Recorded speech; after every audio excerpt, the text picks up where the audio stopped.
آج ایک ننھا خواب اپنے سفر کا آغاز کر رہا ہے۔ جس دن وہ دنیا میں آیا تھا ٹھیک اسی دن 4 سال بعد وہ اسکول آیا، اور وہ اسکول بھی کوئی عام اسکول نہیں، وہ اسکول ہے جہاں اس کے پاپا استاد ہیں۔ آج اس کا پہلا دن ہے، پہلا سبق ہے اور چوتھی سالگرہ بھی۔ ایک ایسا لمحہ جو صرف تعلیم نہیں بلکہ محبت، فخر اور امید کی علامت ہے۔ ایک دن پہلے استاد نے ECC کلاس کے بچوں سے کہا تھا، کل ہم سب مل کر ایک خاص دن منائیں گے، کل ہم کیک کھائیں گے۔ یہ بات بچوں نے بڑے جوش و خروش سے اپنے گھر جا کر امی ابو کو بتائی۔ کچھ نے کہا کل سر کی سالگرہ ہے، تو کچھ نے کہا ہم سب کے لیے سر نے کیک رکھا ہے۔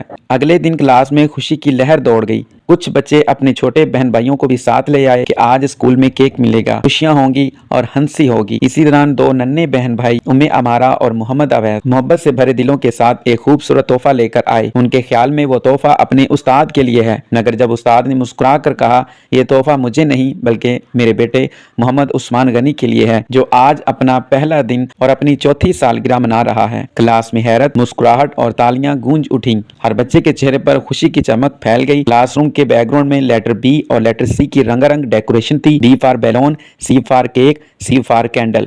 بچوں نے خوشی خوشی یہ حروف سیکھے اور بسم اللہ کہنا بھی اپنے دن کا پہلا سبق محبت اور ادب سے یاد کیا۔ آج کا دن ECC کلاس کے لیے سیکھنے سے زیادہ محبت بانٹنے کا دن تھا۔ امارہ اور محمد اویس نے اپنے عمل سے بتایا یہی اصل سبق ہے، شیئرنگ از کیئرنگ۔